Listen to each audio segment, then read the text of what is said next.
Hello friends, welcome to my channel hub of humanities. बच्चों, आज हम बात कर रहे हैं class 12th chapter 4 psychological disorders की। बच्चों, ये हमारा फोर्थ ट्यूटोरियल है and it's our last tutorial of this chapter. इससे पहले हम 3 ट्यूटोरियल बना चुके हैं जिसके अंदर हमने 3 पार्ट्स के अंदर इस चैप्टर को डिस्कस किया है।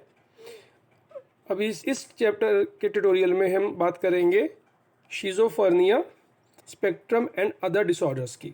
ठीक है, चलिए शुरू करते हैं आज का chapter with schizophrenia spectrum. So first of all, what is schizophrenia? Schizophrenia is the descriptive term for the group of psychotic disorders in which personal, social and occupational functioning deteriorate as a result of disturbed thought processes, strange perceptions, unusual emotional states and motor abnormalities. यानी कि इस disorder के अंदर जो person होता है उसके पास सिर्फ एक डिसऑर्डर नहीं होता, उसके बाद कम्बिनेशन ऑफ ऑल होते हैं। इसके अंदर आपको सोशल एंड ऑक्यूपेशनल, यानी कि जो काम कर रहा है वो भी डिस्टर्ब होता है। सोसाइटी है तो सोसाइटी में जो उसका रिलेशनशिप है वो डिस्टर्ब होते हैं, और उसके जो पर्सनल अपने जॉब्स होते हैं वो भी प्रॉपर तरीके से वो नहीं कर पाता है जो आइडियली एक नॉर्मल ह्यूमन बीइंग कर सकता है। ठीक है, अब इसके सिम्टम्स क्या होते हैं? The symptoms of schizophrenia can be grouped into 3 categories. इसको हम 3 बेसिकली कैटेगरीज में डिवाइड करते हैं। पहला होता है पॉजिटिव सिम्टम्स, दूसरा है नेगेटिव सिम्टम्स, और थर्ड हमारा होता है साइकोमोटर सिम्टम्स। ठीक है, तो फर्स्ट बात है पॉजिटिव की। Positive, in the positive system there is excess of thought, emotions and behaviour बदल जाएगा, उसमें ज़रूरत से ज़्यादा चीज़ें जुड़ जाएंगी, इमोशन बहुत ज़्यादा आते हैं, और थॉट प्रोसेस इन बार बार जो है वो पर्सन सोचता रहता है, अब ये करना है, अब ये करना, नेक्स्ट में ये सोचना है। तो जो चीज़ें हैं एक नॉर्मल ह्यूमन बीइंग से ऑलमोस्ट डबल हो जाती हैं। नेगेटिव सिम्टम्स में इसका उल्टा होता है, deficit of the thoughts.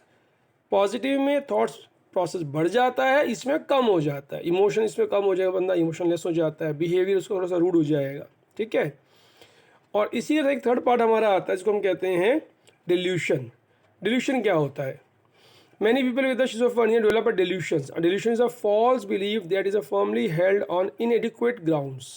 It is not affected by rational argument but has no basis in reality. Delusion का मतलब होता है जो चीज़ें नहीं हैं उसको वही चीज़ें दिखनी या सुनाई देनी पड़ जाती हैं, कि उसको ऐसा लगता है ऐसा हो रहा है, पर एक्चुअल में थॉट रेशनल प्रोसेस में वो चीज़ें नहीं होती हैं। वो उसको फीलिंग होती है कि मेरा हो रहा है, लेकिन वो होता नहीं है। ठीक है, नेक्स्ट इसके पार्ट्स आते हैं बच्चे, जो समटाइम लोग इससे भी सफर होते हैं, is called the hallucinations. People with schizophrenia में हैव हेलुसिनेशंस। हेलुसिनेशंस के भी कुछ फर्दर सब डिविजन्स हैं हमारे पास। मैं आपको यहाँ अंडरलाइन कर रहा हूँ, आप देख सकते हैं।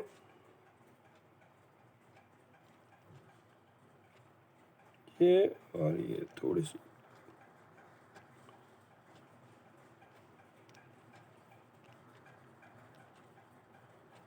ठीक है,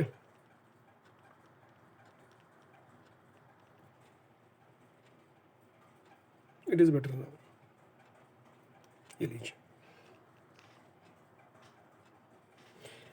हेलुसिनेशन में क्या होता है? Perception that occurs in the absence of external stimuli, यानी कि जो चीज़ नहीं है वही चीज़ हमें सुनाई या दिखाई देती है। कैसे? सबसे पहले इसमें आता है ऑडिटरी। ऑडिटरी का मतलब होता है सुनाई देने वाला। Auditory hallucinations are most common in the schizophrenia. Patients hear sound और voices that speaks word, phrases and sentences directly to the patients. अपनी ही बात उनको ऐसा लगता है कि कानों में गूंज रही है। देखो, शब्द जो किसी ने बोले नहीं है उनको लगता है कि वो शब्द कोई कह रहा है, ऐसा उनको फीलिंग होती है। ठीक है, तो पहला हमारा हो गया ऑडिटरी हेलुसिनेशंस। दूसरा होता है बच्चे tactile hallucinations, forms of tingling और burning. Somatic hallucinations, something happening inside the body such as a snake crawling inside one stomach. उनको लगता है कुछ मेरे पेट में कुछ गुड़गुड़ की आवाज़ आ रही है, कुछ अंदर चल रहा है, होता नहीं है लेकिन उनको ऐसे फीलिंग आती है। ठीक है, विजुअलाइजेशन, कुछ उनको चीज़ें दिखाई देने लग जाती हैं। परसेप्शन ऑफ कलर्स और distinct vision of people and objects.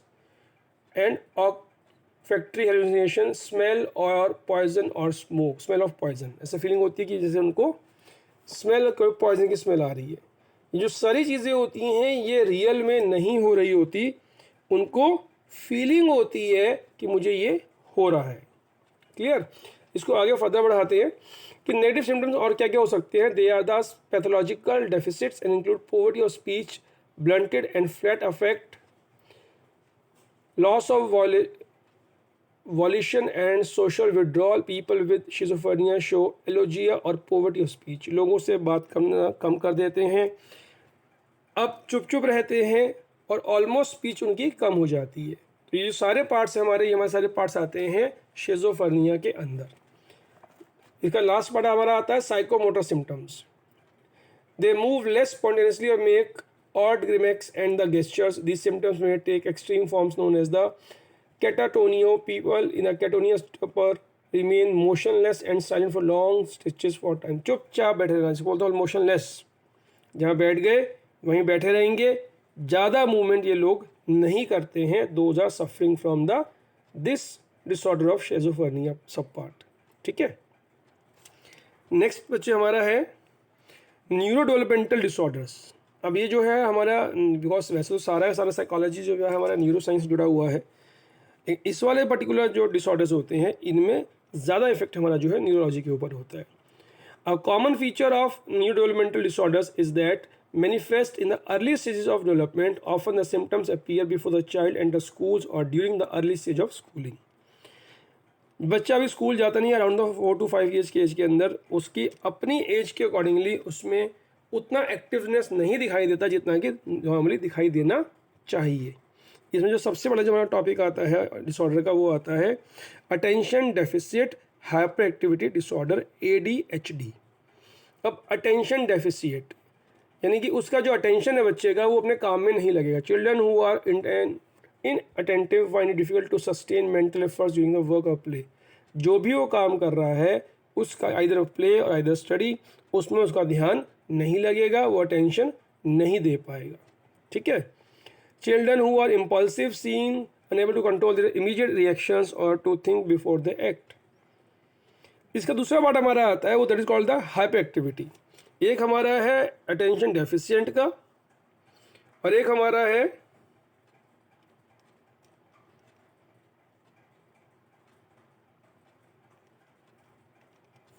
Hyper activity disorder. दोनों ऑलमोस्ट जो है वो वाइसा वर्सा है। हाइपर एक्टिविटी में बच्चा ज़्यादा एक्टिविटी करता है, ठीक है, और अटेंशन डेफिशिएंट के अंदर वो अटेंशन नहीं दे पाता है। In a hyperactivity also take many forms. Children with the ADHD are in the constant motion. Sitting still through a lesson is impossible for them. एक जगह टिक कर बैठना उसके लिए सबसे बड़ा मुश्किल काम होता है। घूमता रहेगा, पैर हिलाता रहेगा, पेन हिलाएगा, पेन खोलेगा, आपके आगे पीछे चक्कर लगाएगा, गोल गोल घूमेगा, लेकिन एक जगह टिक के बोलना आराम से बैठ जाओ, वो नहीं कर पाएगा क्योंकि उसको जो है एक्टिविटी हाइपर ज़रूरत से ज़्यादा वो मोशन के अंदर होता है। नेक्स्ट हमारा बच्चों होता है ऑस्टिन स्पेक्ट्रम डिसऑर्डर। ये क्या है? It is characterized by the wide spread impairments in social interaction and the communication skills and stereotypes patterns of behaviour, interest and activities. Children with the autism spectrum disorders have marked difficulties in social interaction and communication across different contexts and restricted range of interest. इन बच्चों का society के बाकी बच्चों के साथ interaction, social interaction नहीं हो पाता है। ये बच्चे अपनी बात उन लोगों को अच्छे से नहीं समझा पाते हैं और ये बच्चे जो है इनके अंदर इंटेलेक्चुअल डिसेबिलिटी के चांसेस ज़्यादा रहते हैं as comparative to other child. ठीक है, नेक्स्ट हमारा होता है इंटेलेक्चुअल डिसेबिलिटी। अब इंटेलेक्चुअल हमने चैप्टर 1 में बात की थी IQ के बारे में। Intellectual disability refers to below average intellectual functioning with an IQ of approximately 70 और below and deficit or impairment in adaptive behavior. It means in the areas of communication, self-care and home living, ये बच्चे जो basically होते हैं वो अपना ध्यान उतना नहीं रख पाते हैं जितना कि नॉर्मल ह्यूमन बीइंग एक ध्यान रख पाता है। ठीक है, और लास्ट हमारे इसमें आता है बेटा स्पेसिफिक लर्निंग डिसेबिलिटी। जो वो लोग को लर्निंग करने में यानी कुछ चीज़ सीखने में उनको प्रॉब्लम आती है। The individual experiences difficulty in perceiving और processing information manifesting during early school years.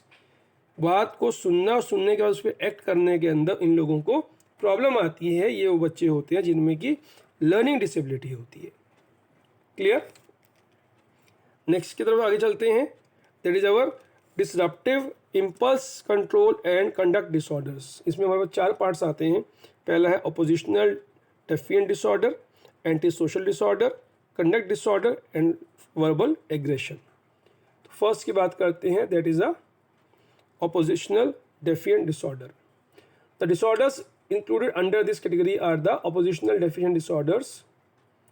They display age inappropriate amounts of stubbornness, are irritable, deficient and disobedient and behave in a hostile manner. ये वो बच्चे होते हैं, ODD भी कहते हैं इस वाले डिसऑर्डर को, जो कि उनका बिहेवियर जो होता है as per there rest of students के हिसाब से ज़्यादा ज़िद्दी, बात नहीं मानना, हर बात को रेजिस्ट करना, झगड़ा करना, इन बच्चों में ये हमेशा इनकी ये खासियत होती है, ये इनकी ये कैरेक्टरिस्टिक्स होती है।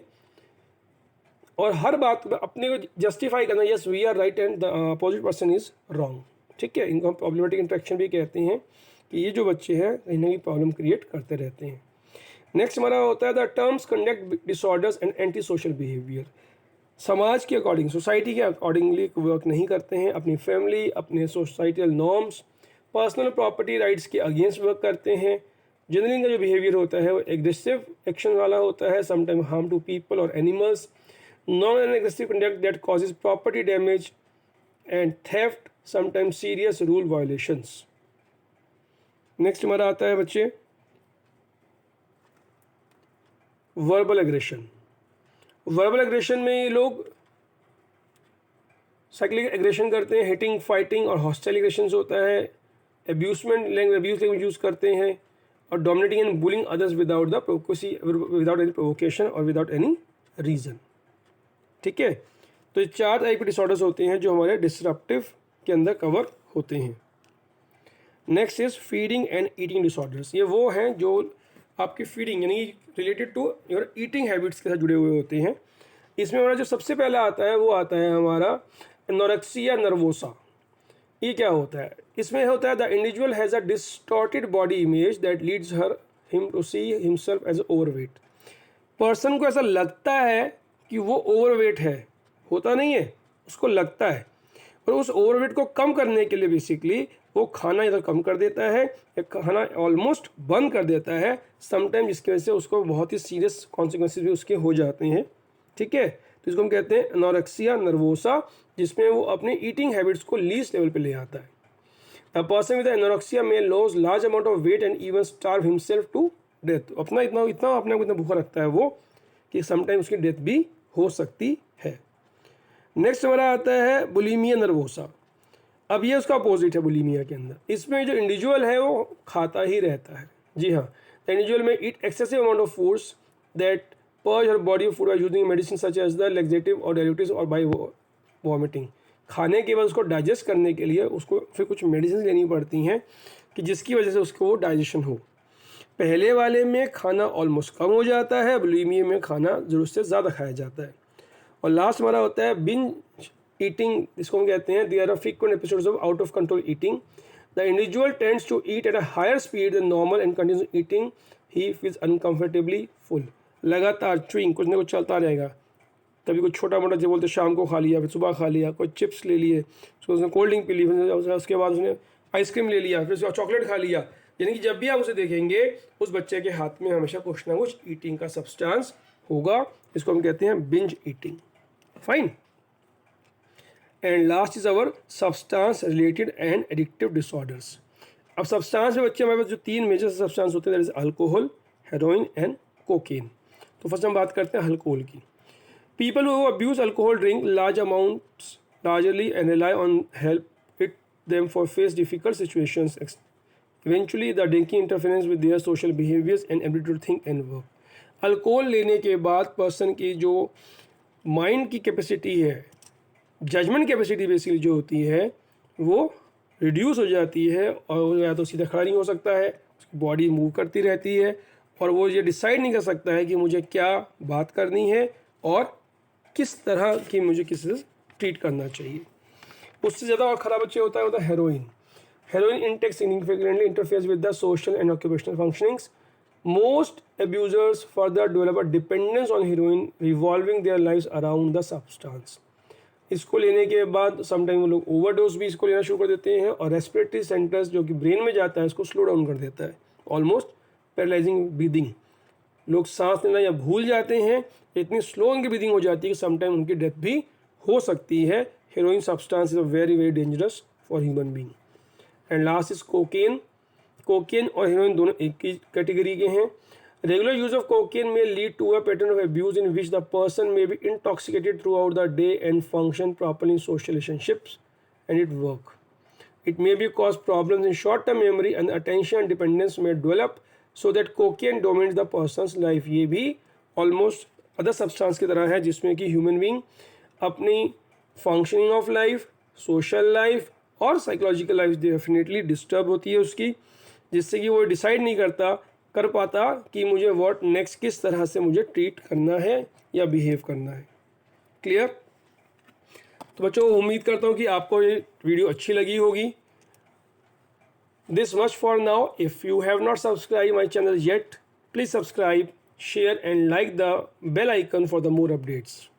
Hope you enjoy the video. Thank you.